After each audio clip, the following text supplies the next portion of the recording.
thought that there were two different species because it's pretty rare for parrots to be sexually dimorphic. Most of the parrots that we have behind us on the stage, you actually have to have DNA tested to know the difference between the males and females. Now, both Amber and Ernie here came to us from people who had them as pets in their homes and could unfortunately no longer take care of them because, as Danny mentioned with Kiki, they can be kind of difficult to have in your homes. Now, Ernie is pretty new to us. He's only been here a couple of years, so he is a little bit shy. He doesn't talk too much out here. But Amber's been with us for quite a while, and she does have some really great vocals on cue, so we're going to ask her for some of those. She's not afraid of this perch. Are you ready? Can you say hi, Amber? Very nice. She has a pretty clear voice compared to some of our other parrots. It's pretty unique. Now, Amber also likes to play games with her trainers, so we're going to let her finish that treat, and we're going to ask her about her favorite game. Can you say, peekaboo? Very nice job, Amber. She'll get a little treat for that, too. Now, one of my favorite vocals of all the parrots comes from this next one. So Amber learned to not only mimic humans, but she learned to mimic another animal that she lived with. So we'll ask her. Here, kitty, kitty, kitty, kitty. Very good job. She meows like a cat. Why don't we give her and Ernie a round of applause for that? That's a very good job, Amber. Nicely done, Amber.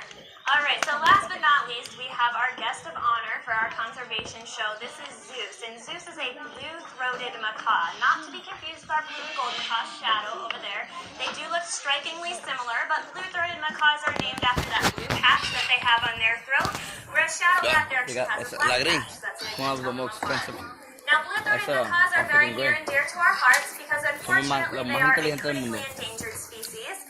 They are native to a really small area in eastern Bolivia, where at count there's fewer than 250 individuals remaining in the wild. But here at Southwick Zoo, we do support a nonprofit organization called Association Harmonia, and they actually have created a nature reserve for blue-throated macaws in the wild, and they also put out nest boxes to help facilitate breeding for these birds. Oh, it looks like Zeus is trying to share his breakfast with me. That is so pleasant. So I'll explain a little bit about what he's doing right now. That head bobbing that you saw, that's a regurgitation behavior.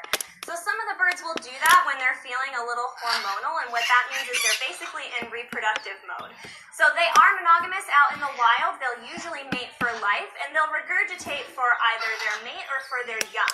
When they're living with people in an unnatural setting, like inside your homes or here with us at the zoo, they can treat us as if we're their mates, right? So Zeus is trying to share his breakfast with me because he loves me so much. And I know I'm awesome, Zeus, but I really don't want your vomit, so I'm going to refrain from taking that from him. But we're going to see if he can cooperate with me so I can show off some of his unique behaviors. Like I said, Southwick Zoo does support this nonprofit organization. Over the past couple of years, we've raised over $4,000 for these blue-throated macaws in the wild. Zeus gets pretty excited about that. So Zeus, are you excited about conservation? Yes, you are. How excited? Let's see your big wings. That was excellent. He's going to get a treat for that. Now, Zeus gets so excited for conservation that he can sort of flip out when we talk about it. So Zeus, can you flip out for conservation? I know you can do it. There you go. Very nicely done, Zeus. Let's give him a big round of applause. That was excellent. All right, so before we conclude our show, like I said, with Zeus, we are supporting this program right now. We do that with the help of our visitors. Now, we don't have our sun conures out here to collect donations. They're actually not quite ready. This is only our third day of shows. But we do have this lovely donation box that we placed over on this platform over here. So if you guys are interested in helping us support this nonprofit, we would really appreciate it. We do want to thank you guys for coming out here and learning with us today. If you have any additional questions, please feel free to come down and talk to us at the end of the show.